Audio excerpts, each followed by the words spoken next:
Siapa yang tak kenal dengan Jalan Raya Cikini yang terletak di sebelah selatan Jalan Menteng, Jakarta Pusat? Jalan Cikini sudah ada sejak zaman kolonial Belanda dan dulunya kawasan ini difungsikan sebagai taman kota. Nama Cikini sendiri artinya Ci yaitu sungai dan Kini adalah buah mangga kuini yang dulunya banyak dijumpai di kawasan taman tersebut. Waktu terus berjalan.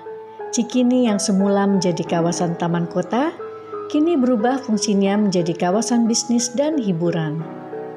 Dapat kita saksikan banyaknya restoran dan fasilitas publik seperti kantor pos, sekolah, hotel ada di sini.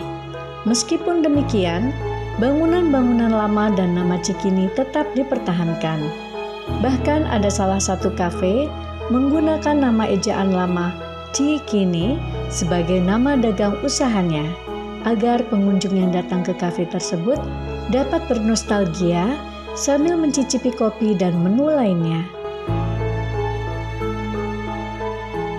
Kawasan ini menjadi tempat favorit para seniman, wirausahawan, dan masyarakat usia muda dan tua untuk berkumpul dan berbincang-bincang suatu hal yang menarik. Cikini sangat dekat di hati masyarakat, khususnya bagi yang menekuni seni, budaya, pertunjukan, musik, dan film. Di sini juga terdapat Taman Ismail Marzuki yang dikenal dengan sebutan TIM sebagai pusat kesenian dan kebudayaan serta wisata astronomi dengan tersedianya fasilitas planetarium. Di TIM ini banyak berkumpul para sinias dan juga di dalamnya terdapat sekolah seni bernama Institut Kesenian Jakarta. Dulunya, kawasan TIM ini merupakan kebun binatang dan halaman rumah pelukis legendaris Raden Saleh. Kemudian diresmikan oleh Gubernur DKI Jakarta Ali Sadikin pada tanggal 10 November tahun 1968 dan diberi nama Taman Ismail Marzuki untuk mengenang jasa-jasa komponis yang terkenal tersebut. Tak jauh dari Taman Ismail Marzuki terdapat pula bioskop dan juga kampus Institut Kesenian Jakarta. Film-film yang legendaris juga banyak diproduksi oleh para seniman IKJ maupun komunitas seniman yang ada di Taman Ismail Marzuki.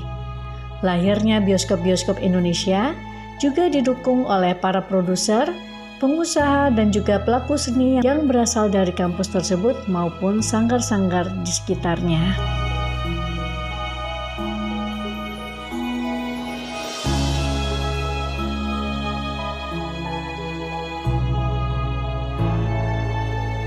Kita sekarang sedang berada di Pusat Dokumentasi Sastra HB Yasin. Jadi ini ada ruangan perpustakaan di mana kita bisa baca, kita bisa diskusi, kita bisa menulis di sini di perpustakaan Pusat Dokumentasi Sastra HB Yasin. Salah satu dari unit atau dari lembaga yang ada di PDS di Taman Ismail Marzuki. Karena di Taman Ismail Marzuki ini kan banyak nih Mbak.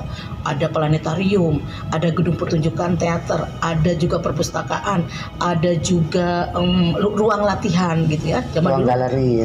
Ruang galeri pameran, ada juga misalnya perkantoran, maksud saya kantor Dewan Kesenian Jakarta, pusat kesenian Jakarta, tempat kalau zaman dulu tuh ada teater halaman, ada teater arena. Kalau sekarang memang sudah tidak ada. Tapi itu ruang-ruang itu sebenarnya secara spesifik itu ruang-ruang itu punya arti sendiri-sendiri dan itu punya sejarah dan kita ada di dalamnya nih seniman. Artinya bahwa Taman Ismail Marzuki ini menjadi rumah dan kita adalah nyawanya. Taman Ismail Marzuki ini kan sebenarnya tempat kita berproses, tempat kita berkolaborasi, berelaborasi untuk mengadakan suatu pementasan misalnya. Kita bisa latihan di sini.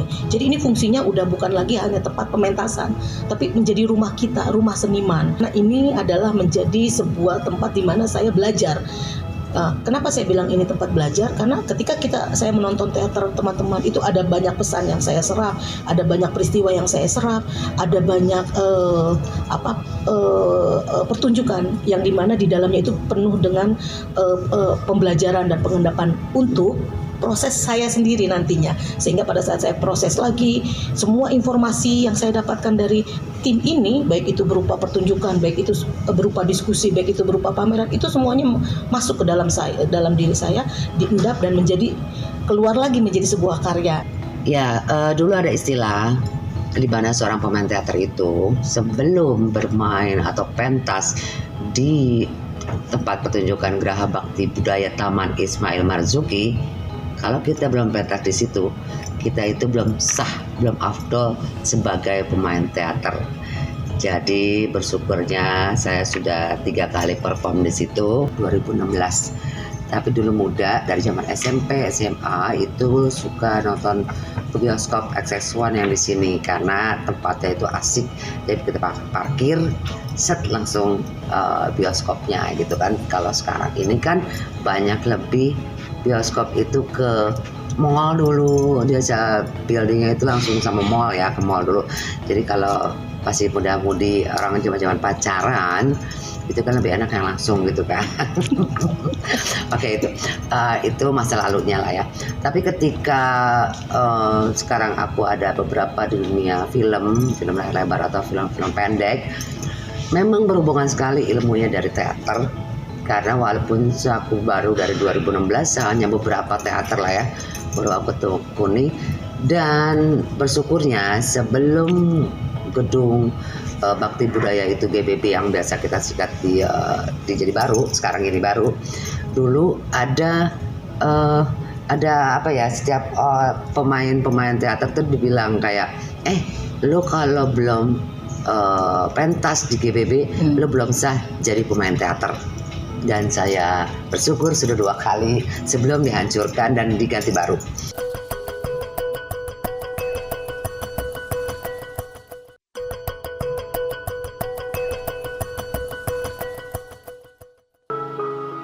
Sejarah bioskop Indonesia dari masa ke masa juga sangat menarik untuk ditelusuri.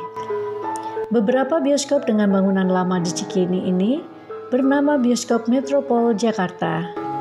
Bioskop ini dibangun pada tahun 1932, dulunya bernama Metropol Bioskop dalam ejaan bahasa Belanda dan dapat menampung kapasitas penonton hingga 1.000 orang. Gedung ini pada awal berdirinya diperuntukkan memutar film-film asing dari Metro Goldwyn Mayer atau MGM, namun sejak tahun 1955, gedung bioskop Metropol juga memutar film-film Indonesia. Banyak sekali gedung-gedung bioskop lama yang tersebar di Jakarta yang berdiri sejak tahun 1950-an, seperti misalnya di kawasan Sawah Besar. Dekat dengan Pasar Baru ada beberapa bioskop seperti Astoria, Capitol, Globe, dan bila ingin menonton film India, Rivoli di Keramat Raya adalah tempatnya.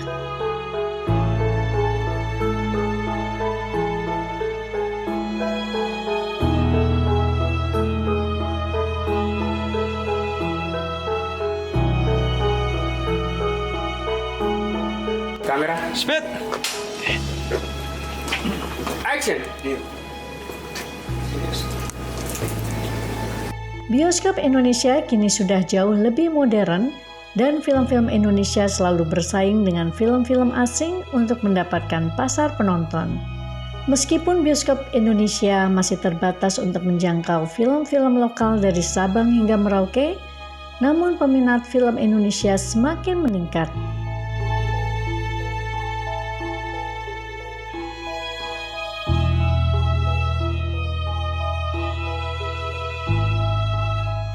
Jadi saya menghimbau ya kepada seluruh para sinias-sinias kita, para sutradara, penulis skenario dan sebagainya itu, marilah kita satukan persepsi kita untuk memajukan perfilman nasional kita. Jujur saja, film nasional kita ini sangat digandrungi di daerah-daerah. Yang kedua, kami dari perbioskopan membuka selebar-lebarnya untuk diskusi. Kenapa? Itu adalah merupakan marketing, itu merupakan pasar bagi para produser kita. Mari kita duduk bersama, mari kita satukan persepsi kita untuk kemajuan perfilman nasional kita ke depan. Karena apa? Dari generasi ke generasi selalu ada penggantinya. Sekarang juga sudah mulai masuk mungkin ke generasi yang keempat, yang muda-muda ini. Saya bangga karena teknologinya luar biasa bagus. Tinggal mungkin konten, mungkin publikasi, mungkin juga promosi yang mungkin diperbaiki dan harus betul-betul kita bersama-sama duduk untuk mendiskusikan ini untuk kemajuan perfilman nasional kita ke depan. Bila membahas perfilman Indonesia, jangan lupakan sosok Haji Usmar Ismail. Beliau adalah sutradara film, wartawan sekaligus pejuang Indonesia dari tanah Minangkabau, Sumatera Barat. Ia dijuluki pelopor perfilman Indonesia dan juga Bapak Film Indonesia. Ia pernah menjadi Tentara Nasional Indonesia berpangkat mayor dan menjabat sebagai Ketua Persatuan Wartawan Indonesia. Ia sangat suka menggeluti politik dan menyukai teater maupun film. Di bidang film, ia pernah mendapatkan Piagam Wijaya Kusuma oleh Presiden Soekarno pada tahun 1962 dan Anugerah Seni pada tahun 1969 oleh pemerintah Indonesia. Ia wafat pada usia 71 tahun. Kemudian namanya diabadikan sebagai Pusat Perfilman Jakarta dengan nama Yayasan Pusat Perfilman Haji Usmar Ismail atau Yayasan PPHUI. Di Gedung Pusat Perfilman Haji Usmar Ismail tersimpan benda-benda film dan juga arsip data-data film Indonesia dari dulu hingga kini. Bahkan kita bisa saksikan peralatan film tempo dulu yang masih terawat dengan baik, koleksi poster-poster film zaman dulu, proses film kuno, dan juga koleksi piala pemenang film nasional seperti Piala Citra dari masa ke masa. Dijadikan sebagai koleksi museum atau perpustakaan, sangat otentik dan menarik bukan? Semua arsip penting tentang film tersebut dikelola oleh Cinematheque yang bertujuan sebagai lembaga pusat arsip dan data perfilman, didirikan sejak tahun 1975 oleh Misbah Yusadiran dan Asrul Sani. Cinematheque adalah pusat arsip film dan data perfilman. Nah, kebetulan sekarang ini kepala Cinematheque-nya adalah saya, Akhlis Suryapati. Nah, selain sebagai kepala Cinematheque, tentu saja karena saya punya latar belakang di film, juga sebagai jurnalis dan sebagainya. Kira-kira semacam itulah.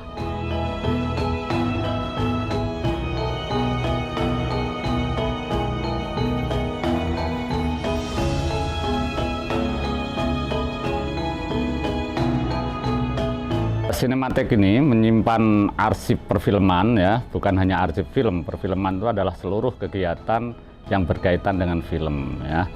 Bahkan di awalnya adalah Cinematheque itu mengumpulkan data-data perfilman. Nah, itulah semua data perfilman yang bisa kita jangkau. Waktu itu dirintis oleh Misbah Yusabiran tahun 70-an, ya. Nah, itu dikumpulkanlah data-data arsip itu sehingga terkumpul kalau bicara sampai dari tahun berapa. Nah, kita mempunyai misalnya arsip berupa clipping berita atau surat misalnya itu dari sejak ada film di Indonesia tahun 1900. Jadi kita misalnya menyimpan juga clipping koran berita pertama kali ada film di Indonesia. Nah, itu kita simpan arsipnya. Nah, tentu saja sampai ke sini itu terus kita kumpulkan, ya, kita arsipkan dan kita pelihara, kita rawat dan sebagainya. Sekarang ini sampai pada tingkat misalnya kita coba digitalisasi dan sebagainya supaya lebih terjaga lah.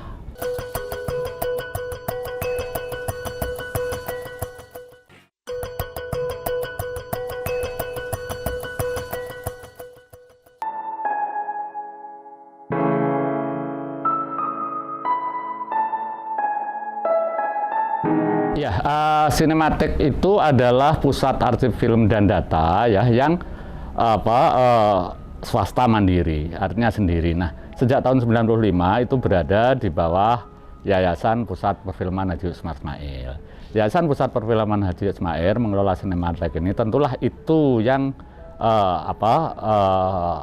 istilahnya membiayai semua kebutuhan Cinematheque itu. Nah, bahwa itu kemudian tidak sangat berlimpah, apalagi berkecukupan dan sebagainya. Karena ini yang dirawat kan banyak, Pak, terutama yang merawat film itu kan AC harus 12 derajat dan sebagainya, dan itu gudangnya besar. Nah, sehingga kalau ditanya siapa yang perawatannya, sekarang yang bertanggung jawab adalah Yayasan Pusat Perfilman Haji Usmar Ismail.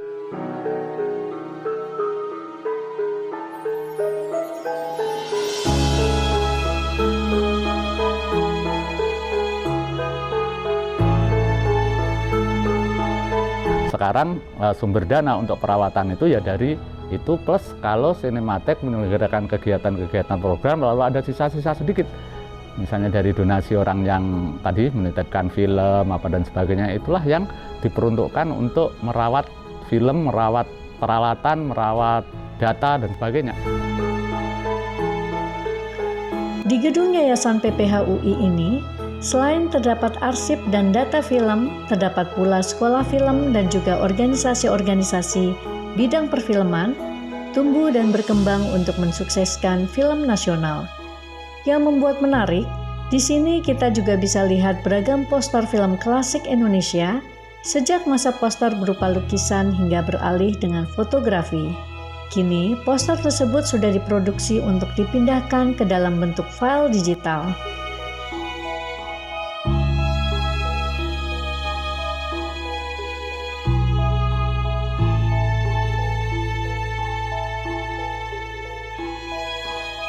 Poster ini kan memang dulu adalah dari semi grafis gitu ya, yang sifatnya memang untuk semacam promosi atau reklame film gitu ya. Sehingga zaman dulu itu poster-poster ya dibuat berdasarkan seni grafis itu. Ada yang beberapa kita simpan untuk film Indonesia, misalnya film Lari Kamaka apa dan sebagainya. Itu bentuknya hanya apa itu warna coklat lalu tulisan gede Lari Kamaka gitu ya. Tentu kalau dibandingkan sekarang ya mungkin hanya sederhana, tapi nilai sejarahnya itu yang kemudian menjadi. Nah, itu kan paduan dari seni grafis, seni cetak ceplok itu gitu ya, dipandu susunan huruf dan sebagainya. Nah, kemudian menginjak berikutnya muncullah poster-poster yang disertai foto-foto yang lebih terasa hidup. Lalu pada periode berikutnya foto yang dimontase itu ada kepalanya dipadu dengan ini dan sebagainya. Sampai pada yang kita semarak adalah di tahun 70-an itu bagaimana seni rupa atau seni lukis itu kemudian mewarnai poster film Indonesia, yaitu poster-poster film Indonesia diwarnai dengan lukisan-lukisan yang bagus. Di sini banyak contohnya nih ya. Nah, itu. Nah, kemudian era berikutnya kan kemudian lari ke digital. Poster banyak dibuat lewat Adobe Photoshop, lewat apa itu aplikasi-aplikasi komputer itu. Nah, saya kira sampai sekarang pun begitu. Begitupun juga poster-poster yang ada yang dulu kan kalau di gedung bioskop ada gambar-gambar gede gak? Dulu kan dilukis tuh. Dilukis apa? Pelukis-pelukis itu sekarang ya bangkrut. Karena sekarang kan sudah pakai cetak itu, pakai apa itu Albatros, pakai apa itu ya, Fleksi dan sebagainya. Kayak gitu ya. Nah, sekarang apalagi sekarang nggak ada lagi tuh bioskop yang masang gede-gede gitu ya. Sekarang kan cuma yang kecil. Nah, sudah sekarang cetak print apa dan sebagainya. Nah, saya kira proses membuat poster dari dulu adalah tetap itu bagian dari artistik sebuah karya untuk reklame film. Tetapi secara teknik memang perkembangannya berubah-ubah. Dulu ada namanya teman, sekarang udah meninggal ya, namanya Agus, sampai kemudian dia dijulukin Agus Pokter, gitu ya. Ada namanya Dian Cendana, itu karyanya ada tuh tiga di pojok itu ya, itu lukisan asli zaman dulu yang sebelum ditempelin huruf tuh, apa film Sorta dan film Titian Serembu di Belah 7 itu. Nah, terus ada lagi siapa dan banyak lagi. Nah, kebetulan ya beberapa tahun lalu saya itu kumpulkan beberapa pelukis poster itu, mereka sudah tua semua sekarang, untuk bernostalgia, berkumpul gitu ya. Nah, itu terkumpul sekitar 40 orang yang kemudian melukis selain menyerahkan koleksinya yang ada gitu ya. Nah, inilah hasilnya. Ini mereka lukis ulang dengan senang hati. Waktu itu kita selenggarakan pameran di sini. Nah, itu adalah pelukis-pelukis poster film tahun 70 sampai 80 itu yang sekarang selain sudah tua ya, tetapi memang banyak profesinya berubah, ada yang kaya, ada yang miskin, ada yang dan sebagainya. Nah, tetapi mereka sangat senang ketika berkumpul sehingga membentuk organisasi namanya Ikatan Pelukis Poster Film Indonesia, IPPI. Beberapa mungkin masih nempel tuh, kemarin saya tempelin di situ. Nah, cerita tentang pelukis poster film semacam itu, Mbak. Kalau sekarang ini saya kira ya desainer ya mungkin ya yang membuat ya, yang biasanya bekerja di bawah publisher atau publishing film itu. Begitu pula film-film lama yang dulunya menggunakan media rekam seluloid sudah dipindahkan ke dalam bentuk digital agar film Indonesia tetap abadi dan dapat dilihat di televisi yang kini sudah berubah menjadi format digital, bukan analog lagi. Dengan diubahnya format ke digital, diharapkan film Indonesia dapat dinikmati dengan kualitas yang lebih baik dan jernih.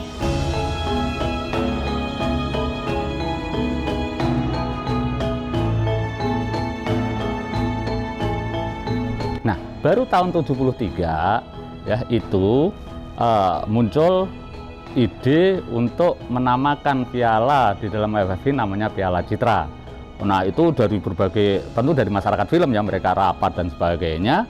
Banyak alternatif, ada yang mengusulkan Piala Ruqyah, ada yang mengusulkan Piala Ronggo Warsito, ada yang mengusulkan Piala ABCD dan macam-macam kan gitu.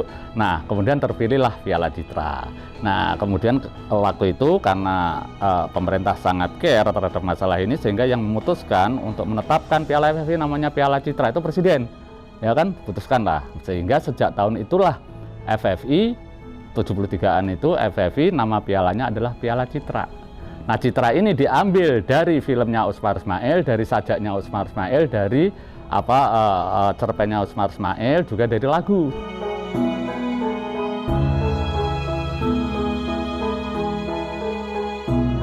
Itulah perjalanan film Indonesia, berawal dari kawasan Cikini dan gedung bioskop Metropol yang memutarkan film asing dari Metro Goldwyn Mayer atau MGM.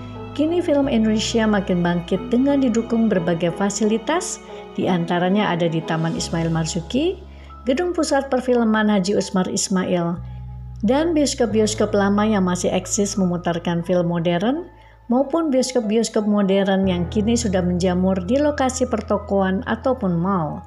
Jangan lupa ya, hari ini ke bioskop dan nonton film Indonesia.